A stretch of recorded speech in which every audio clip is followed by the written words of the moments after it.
MJ फंबाया मानो हाबा जायैनि सिगां हमजानो नागिरामोन? आंनि मेगननि मोदैया निगारखोना आंनि मेगननि मोदैया आयेनजोंहाय आङो खाजाबायमोन हौवा हिनजाव हिसाबै। एक्स गार्लफ्रेन्डआ गाबै गाबै दिनै गोबां गावसिनि दुखुनांथाव जाना थांनाय घटनाफोरखौ बुङो। दिनै नखरनि जेंनाखौ गोदान गोदान आपडेट होनानै मालाबाबो समाधान खालामनो हाया। देहानि सोमोन्दो लाखिनाय गाबै गाबै बियो गोबां बे मोननै राजखान्थि हान्जाखौ गारनानै बेसेबां रायजोफ्रा बिथांमोनखौ सापर्ट खालामगोन, बिथांमोननि लिडारशिपखौ मानिगोन मानिया, बे गासै बाथ्राया निसय सोनारगोन।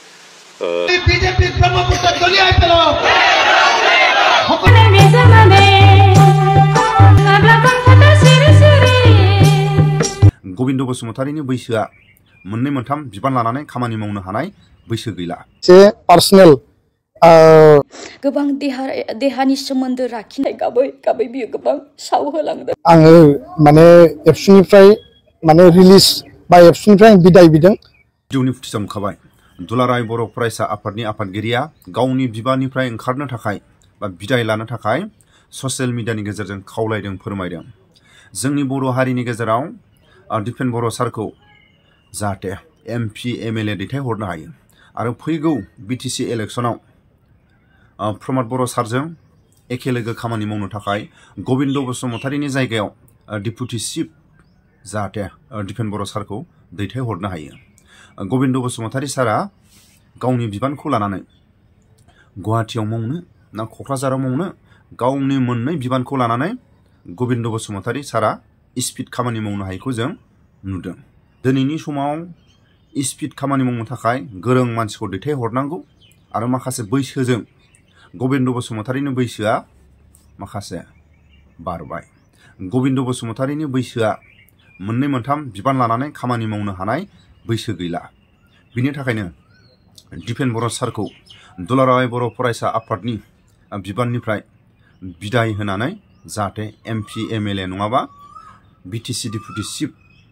जाहाथे गबिन्द बसुमतारीनि जायगायाव दैथायहरनो हायो। आरो लोगोसे ससियेल मिडियायाव खोब भाइरेल जादों। ससियेल मिडियायाव खोब भाइरेल जादों सोरनि? फंबाय MJ। फंबाय MJनि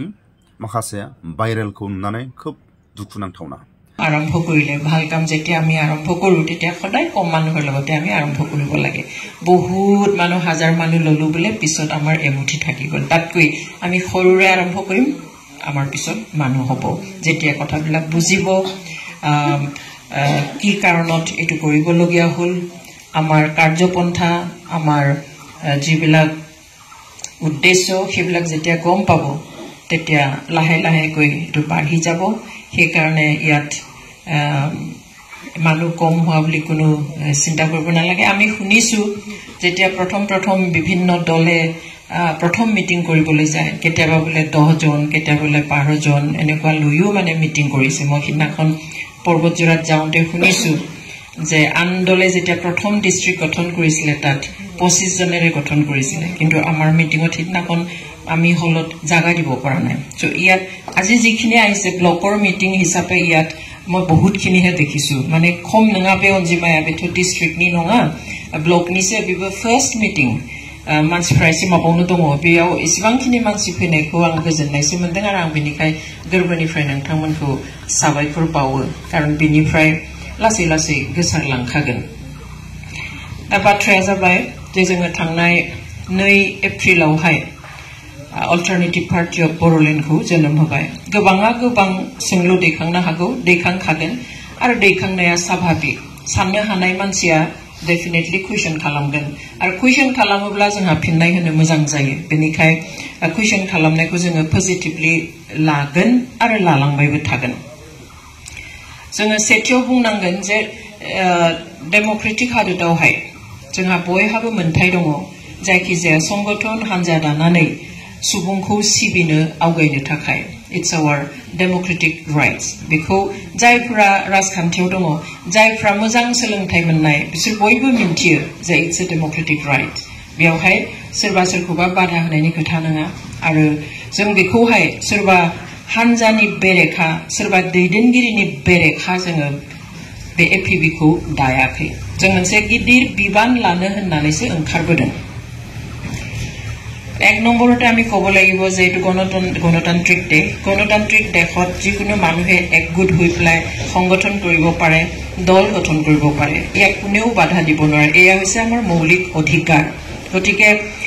মানুহে কব সুধিব কিয় কৰিছে সেইটো আমি পজিটিভলি লৈছো আমি ইতিবাচকভাৱে লৈছো মানুহে যেতিয়া সুধিব সেই সকলেহে সুধিব যি সকলে জানিব ইচ্ছা কৰিছে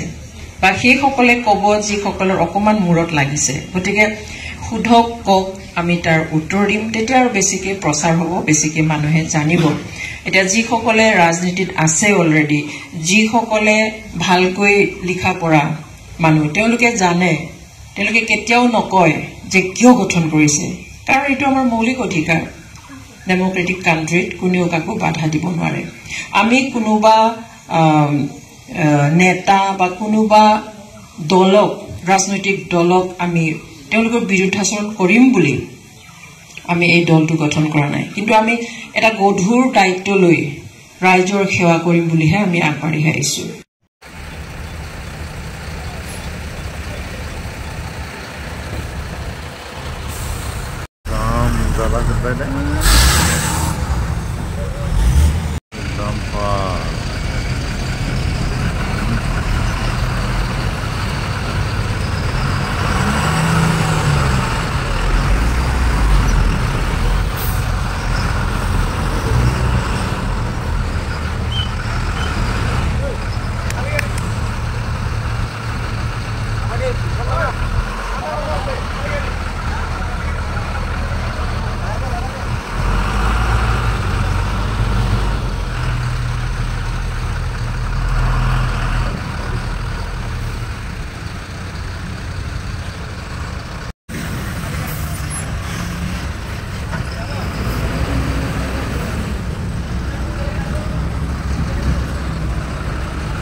आङो दिनैनि दिनाव मुसलपुर हिसाबै टिकेट मोनोबा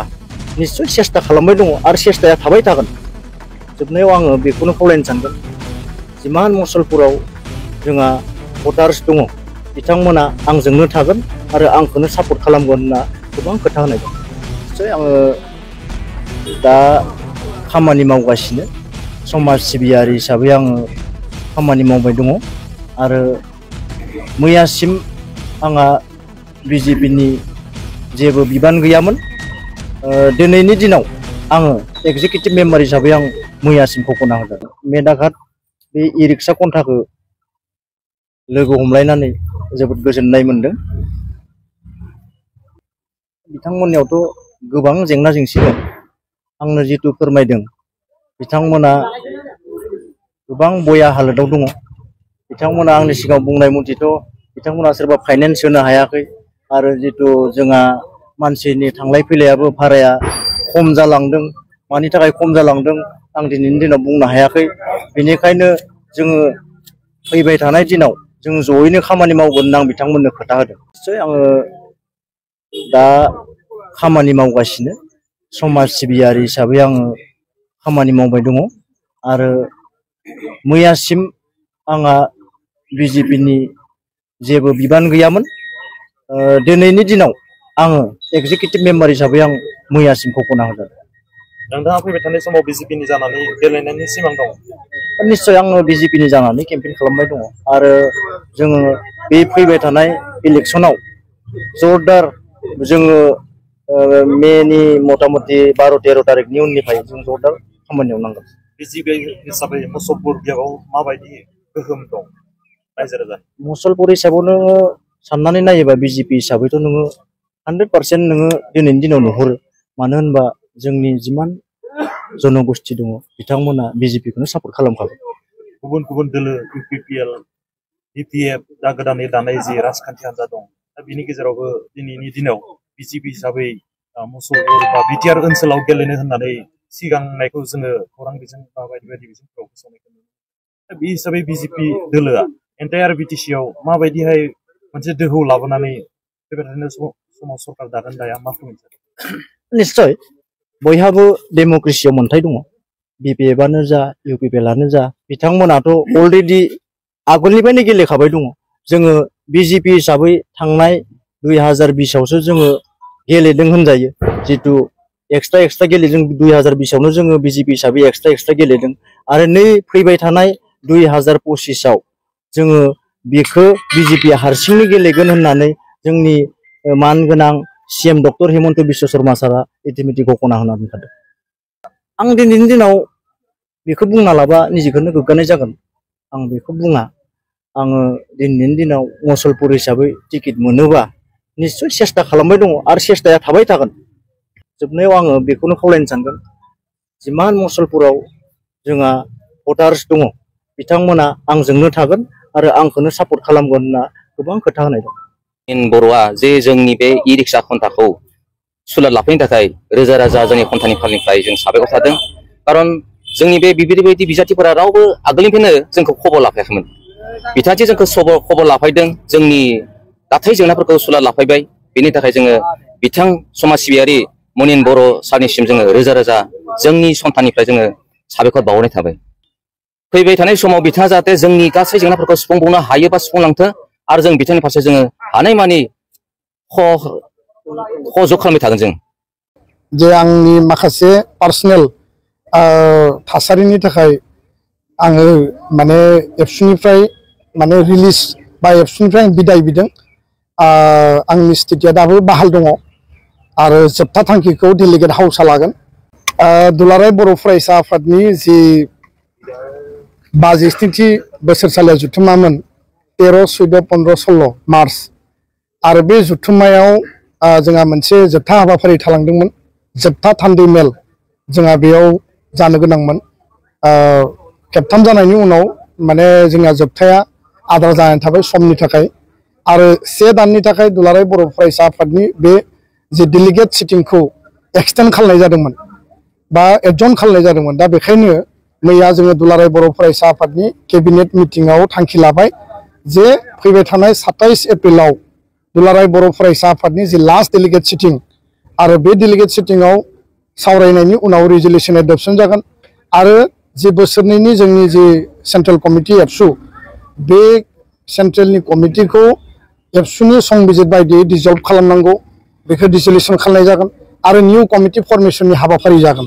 दा बेखायनो 27 तारिखनि हाबाफारियाव जोंनि जि दतमानि बड'फा फोथाराव खुंनाय बे जुथुम्मायाव जायफोर थान्दैफोरा रेजिस्ट्रेशन खालामदोंमोन बे गासै थान्दैफोरखौ जिल्ला दखरा दालाय बा इउनिभार्सिटि आरो कलेज गासैखौबो जों हांख्रायनायनि गेजेरजों जोंनि जोबथा थान्दै मेलखौ जोङो खुंफुंगोन बड'लेण्ड मुलुगसोलोंसालिनि अडिट'रियामाव आरो बेयाव रिजोल्यूशन एडप्शन जागोन लोगोसेनो दानि कमिटिखौ डिजल्भ खालामनानै निउ कमिटि फर्मेशननि खामानिया बे खालि जागोन आं बेखायनो बर'नि बे पर्टेल मिडियानि गेजेरजों जोंनि दखरा जिल्ला आरो जोंनि गासै थान्दैफोरखौ बाहागो लाफैनो थाखाय आङो फोरमायहरबाय अफिशियेल जोंनि नटिफिकेशनाबो जिल्ला आरो आनसलिक लेभेलाव थांगोन बे खोथाखौ आङो सिगाङावबो बुंदों दिनैबो बुंफिनगोन जे आंनि माखासे पार्सनेल थासारिनि थाखाय आङो माने एबसुनिफ्राय माने रिलिज बा एबसुनिफ्राय बिदाय बिदों आंनि स्थितिया दाबो बाहाल दङ आरो जोबथा थांखिखौ डेलिगेट हाउसआ लागोन जिहेतु 27 एप्रिलाव डेलिगेटआव गोदान कमिटि दानाय जागोन सावरायलायनानै डेलिगेट हाउसआ जोबथा सिद्धान्तखौ होगोन आंनि आपिला थागोन आरो बे खालि रिजाल्टखौ मोननो हागोन लोगोसे एमजे फंबायखौ आं खावलायो आंनि चेनेलनि गेजेरजों गावनि न'खरनि जेंनाखौ गोदान आपडेट होनानै भाइरेल खालायनाय एमजे फंबायनि फेमिलियाबो गावनि चेनेलनि गेजेराव गोदान आपडेट आरो एमजे फंबायाबो गोदान आपडेट बे न'खरनि जेंनाखौ गोदान आपडेट होनानै मालाबाबो समाधान खालामनो हाया रायजो राजाफोरनि अननाय आरो हेफाजाबाव एमजे फंबायाबो बे स्टेजसिम फैदों आरो एमजे फंबायनि बयनिबो रायजो राजाफोरनि हेफाजाब मददाव आरो गेदेरमा दैदेनगिरिफोरनि हेफाजाब मददाव बे स्टेजसिम फैनो हादों आरो एमजे फंबायनि जाय फेमिलिया गावनि रोंगौथिखौ लानानै आरो बे एमजे फंबायनि माखासे खामानि मावनाय बा न'खरनि माखासे अनलायनानै न'खर दानाय बयनिबो हेफाजाब मददाव बे स्टेजसिम फैदों बिनि थाखायनो गावसोरनि न'खरनि जेंनाखौ ससियेल मिडियायाव भाइरेल खालामनानै लानाय सोरबाया मोजां मोननाय दं सोरबाया गाज्रि मोननाय दं जाहाथे बिनि जानगाराव थायो जे माबादि बियो बे सिख्लाखौ बाहायदों आरो बाहायनानै गोबां देहानि सोमोन्दो लाखिनाय गाबै गाबै बियो गोबां सावहोलांदों आं सानदोंमोन आङो आरो ससियेल मिडियायाव बेफोरबादिनि बिसयै आं जेबो बुंला होननानै आं सानदोंमोन नाथाय उपाय गैया रायजोफोर जानो हागौ दिनैहाय जुदि आङो बुंफैफिनाब्ला आंखौ गोबां मानसिफ्रा नंगौ थारैनो प्रितिया गाज्रि मार आरो बेफोर जे गासैबो दानि भाइरेल जानाय बे फट' एबा भिडिअ रिल्सफ्रा बेफोर गासैबो दानि हाबा जाखानानै संसार जाखांनायनि उनावसो खालामनाय होननानै नोंथांमोना गोबां आंनि सायाव नंखाय फोथायनानै लाखिनानै थागोन बिनिखायनो आङो उपाय गैयै जानानै दिनै आरोबाव नोंथांमोननि सिगाङावहाय आङो भिडिअ नुजाफैनो गोनां जाबावबाय आं सानदोंमोन गोबाङा गोबां बुंहरनो न'खरनि मेटारफोरखौ ससियेल मिडियायाव दा बुंफै दिनै आं उपाय गैया आंबो सानदोंमोन दिनै ससियेल मिडियायावहाय भिडिअफ्राव बुंनानै जेबो लाब गैया मानोना आं रावनिफ्रायबो आं थाइसेबो आङो मोनजायाखै दिनै गोबाङा सानो बेफोरबायदि कन्टेन्ट बानायनानै गावखौनो गाव भाइरेल खालामनानै फेसबुक इउटुबफोरनिफ्राय थाखा खामायो नाथाय दिनैबो आङो इउटुबनि मनिटाइजेसनखौबो आङो बोखारनानै दोनदों आरो फेसबुकनिफ्राय दिनैसिम आंहा थाइसेबो थाखा उइथड्र खालामनायनि कोनो रेकर्ड गैया थेवबोनो गोबां गाज्रि रायजायो बुंनो गोसो गैयाबाबो दिनैहाय आङो फैनो गोनां जाबाय मानोना आंनि हौवा एमजेआनो जेबादि नोंथांमोननोहाय मोदै रुखु गाबनानै बियो बुंदोंना रायजोफोर आरो नोंथांमोननि गोसोआ बिनि मेगननि मोदैखौ नुनानै बिनि दाहाखौहाय सानदों आरो बिजोंहाय गेब्लेफादों आरो थारैनो आंखौ गाज्रि होननानै सानदों नाथाय रायजोफोर बिनि बे मेगननि मोदै गनायाव बिनि जे मेगनजों मोदै फसरनानै गाफ्लानायाव बेसेबां सैथो दा दं दिनै आङो बुंफैनो गोनां जाबावबाय आरो मोनसे समाव बियो बुंदों जे आंखौ इउटुब बा आंखौ ससियेल मिडियायाव आंखौ रावबो फेजेननो हाया होननानै नांगौबा आङो रायजो राजाफोरनि गोसोखौ बोनो थाखाय आङो हासुदैखौ गावनि मेगनाव फुननानैबाबो बामफोरखौ फुननानैबाबो आं गाफ्लानानैबाबो आङो नंखाय बेफोरबादि आं फोलानानैहायबो आङो बेफोरबादि पाब्लिकनि रायजो राजाफोरनि गोसोखौ आङो बोनो हानाया आंनि बेयो मोनसे टेलेन्ट होननानै बियो गोग्गाना लादों आङो मिनिनानै बे समाव आं सिरि थादोंमोन नाथाय बे फावथिनाखौ दिनै बियो थारैनो खालाममारबाय बे भाइरेल जानाय दि रिल्स एबा फट' बे फट'खौ नोंथांमोना गोबां रोखोम लिरनानै शेयार खालामदों नाथाय आं दाखालि लास्ट भिडिअआवबो आं बुंदोंमोन रायजोफोर जे बे फट' नुनाया बियो आगोलनि एमजेजों हाबा जायै समावहाय बोसोरसे सिगांहाय सासे सेंग्राजों आंहा हाबा थिग जादोंमोन होननानै ना बे सेंग्रायासो होननानै दिनै बे जाथाया दिनै संसार जानानै दानिसो एमजेखौहाय फोथाय खेबस' खालामनानै गुबुन सासे हौवाजों सोमोन्दो लाखिनायफोरबादि दिनैनि दिनावहाय आंनि सायाव गोबां गाज्रि लिरदों मानसिफ्रा गोबां गाज्रि बुंदों नाथाय रायजोफोर दिनै आं रोखायै नोंथांमोननो आं खोन्थाबावनोसै जे बे जे भाइरेल जाबाय थानाय फट' एबा रिल्स नैबे जे रिल्सआव नुनाय सेंग्रा बै सेंग्राजों आंहा बेयो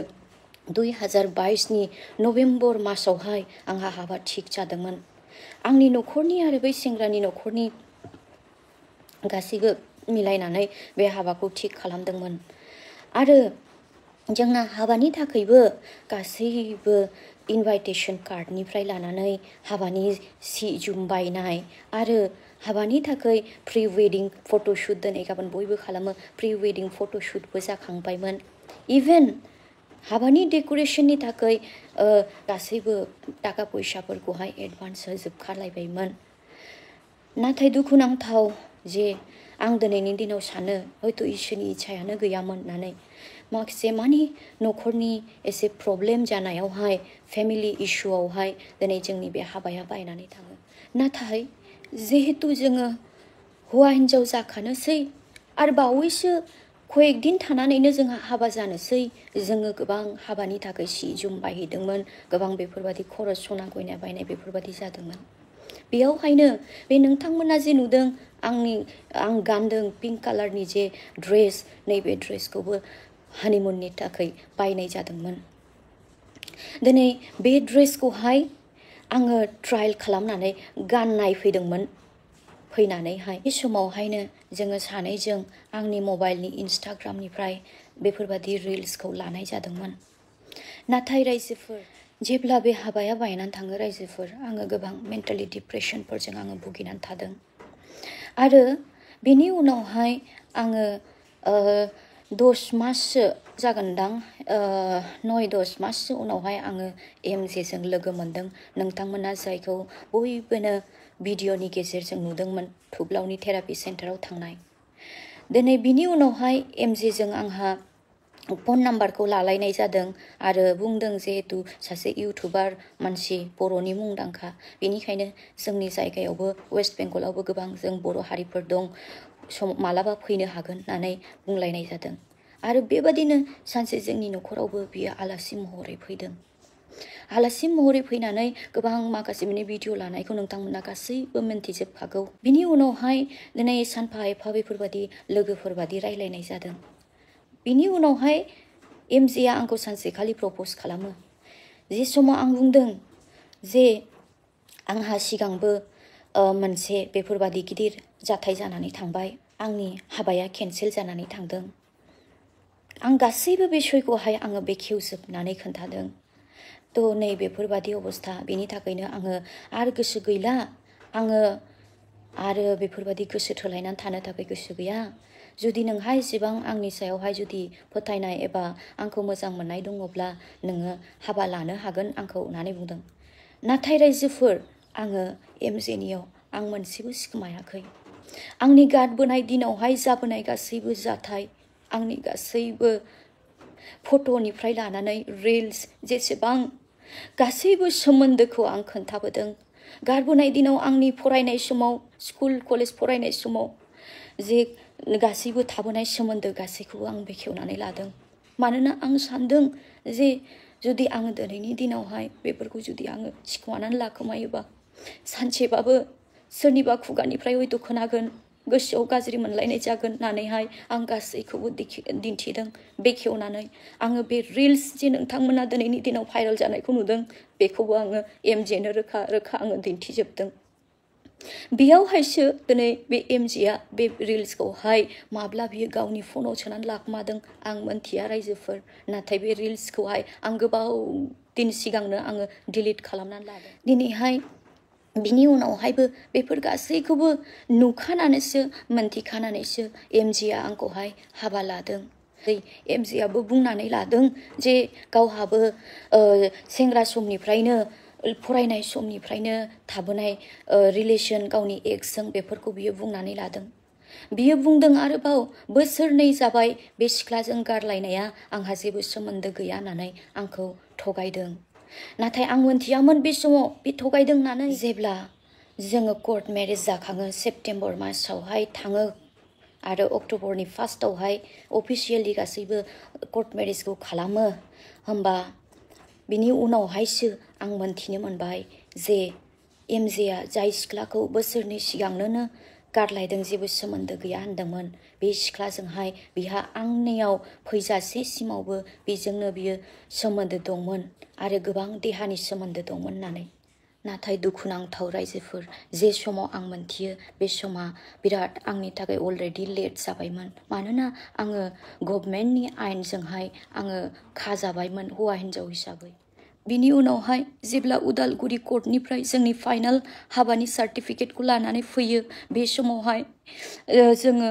उदालगुरि स्टेशनावहाय MJनि एक्स गार्लफ्रेन्डखौ लोगो मोनो जाय समावहाय बिनि एक्स गार्लफ्रेन्डआ गाबै गाबै दिनै गोबां गावसिनि दुखुनांथाव जानानै थांनाय घटनाफोरखौ बुङो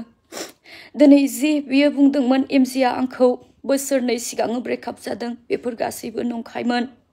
मानोना सिख्लाया गाबै गाबै बुंदों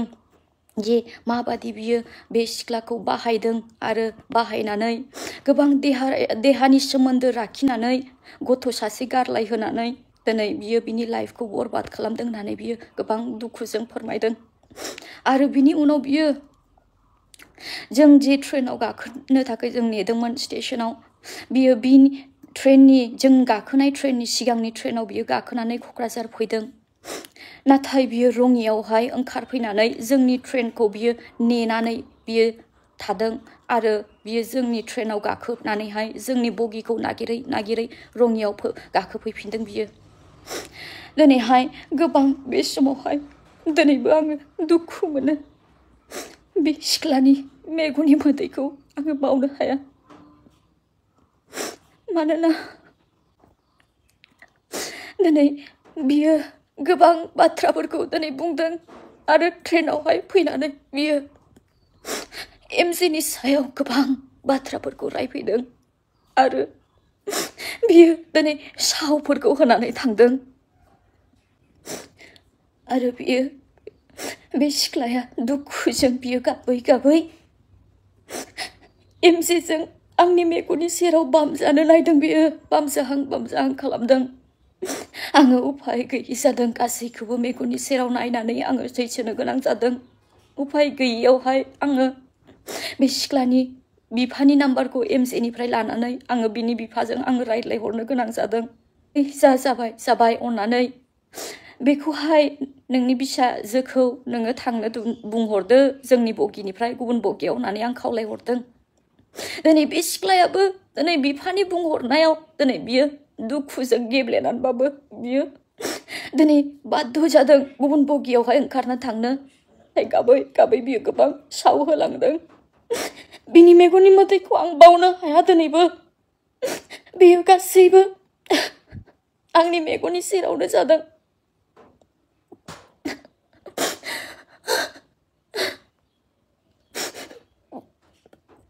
गोसोआव सानदों जानो हागौ दिनै एमजेआ जुदि आंखौ बोसोरनै सिगांनो बे सिख्लाजों सोमोन्दो गैया होननानै बुङामोनबा बेफोरबायदि थगायामोनबा आं दिनै बेफोरबायदि जानाय नङामोन खोमा सासे सिख्लानि लाइफखौ आं बरबाद खालामनाय नङामोन खोमा होननानै आङो गोसो सिङाव गोबां दुखु जादों नाथाय उफाय गैया रायजोफोर जिहेतु कर्ट मेरेज जाबाय हौवा हिनजाव जाखाबायबा जखन आङो संसारखौ जालांनो नाजागोनसै होननानै आङो बुंदों दे जाबाय बावगारनानै मोजाङै संसारखौ जालांदोनि होननानै आं नाजादोंमोन नाथाय रायजोफोर जानो हागौ एमजेआ दिनै आंखौ हिनजाव हिसाबैनो दिनै साननो हायासै खोमा जायनि जाहोनाव बै आंनि गारबोनाय दिनावहाय एमजेजों लोगो मोनलायनायनि बोसोरसे सिगांनि जे आंनि जायजों हाबाया केन्सेल जादों दिनै बे रिल्सफोरखौनो दिनै बियो गावनि मबाइलाव सोखोमानानै लानानैहाय दिनैनि दिनावहाय बियो गथ' गथाय संसार जाखालायनानैहायसो बियो दिनै आंखौ दायनिगिरि दिन्थिनो थाखाय बै रिल्सफोरखौ बियो ससियेल मिडियायाव भाइरेल खालामदों होमबा रायजोफोर नोंथांमोनाबो जानो हागौ आङो मूर्ख आंहा मोजां गियान गैया नाथाय नोंथांमोना बहुत गियानि नोंथांमोना बहुत साननो गोरों मानसिफोर दङ नोंथांमोना साननो नायदो जुदि दिनै बै समावहायनो दिनै बियो आंनि बे गाज्रि फट' रिल्सफोरखौ बेखौ जाय फट'फोरखौहाय आङो उन संसार जानायाव जोंनि संसारावहाय जेबो समस्या दाफैदों होननानैसो आङो दिन्थिदोंमोन दिनै बे फट' बे रिल्सफोरखौ बियो सोखोमानानै लादों होमबा आंनि गोसोआव दिनैहाय गोबां सोंलु फैदों जानो हागौ हयथ'बा जाय एक्सखौ बियो बेफोरबादि बाहायनानै देहायारि सोमोन्दो लाखिनानैबो बियो दिनै बाहायनानै गारदों जानो हागौ आंनि सायावबो बेफोरबादिनो खाबु लादोंमोन खोमा आंखौ गारनो थाखाय जायनि जाहोनावसो बियो बेफोरबादि बुस्थुफोरखौ गासैबो बियो एभिडेन्स हिसाबै बेफोरखौहाय गासैबो बियो सोखोमानानै दिनैनि दिनाव गथ' मोनखांलायनायनि उनावहायसो बियो बेफोरखौ दिन्थिफैबाय दिनैहाय आंहा हाबा जानायनि उनाव ना आंहा रावजोंबो कोनो बेफोरबादि गाज्रि सोमोन्दो दं ना आं सोरबा सासे गुबुन हौवाफोरजों आङो रायलायो दिनै थेवबोनो बियो आंनि सायाव गोबां नंखाय इल्जामखौ लागायबाय हाबानि उननिफ्रायनो बियो आंनि मबाइलखौ हेकिं खालामनानै दोनदोंमोन दिनै आं बिनि हेकिं खालामनानै दोननायखौ आं मोनथियामोन नाथाय जेब्ला मास मोनब्रै मोनबासो सिगां गावनि खुगाजोंनो बियो आसामाव थाबाय थानानै आं बे समाव बेयावनो दङ आंनि डिउटी जायगायाव आङो सासे कबिराज मानसिजों रायलायहरदोंमोन बे समाव बियो आंखौहाय 20 मिनिट रायलायनाय नुनानैहाय बियो आंखौहाय फन हरनानै बुंदों नों सोर हौवाजों रायलायनायमोन सोर हौवाजों रायलायदों आं गोमोदों आंहालाय सोर हौवाजों मा सोमोन्दो थालायखो होननानै आं गोमोदों बिनि उनावहाय बियो आंनोहाय WhatsAppआवहाय बे नाम्बारखौ जाय नाम्बारजों आं रायलायदोंमोन बे नाम्बारखौ बियो स्क्रिनशट खालामनानैहाय हरदों नोङो एसे मिनिट नै रायलायदों बे हौवाजों बे हौवायानो आंनो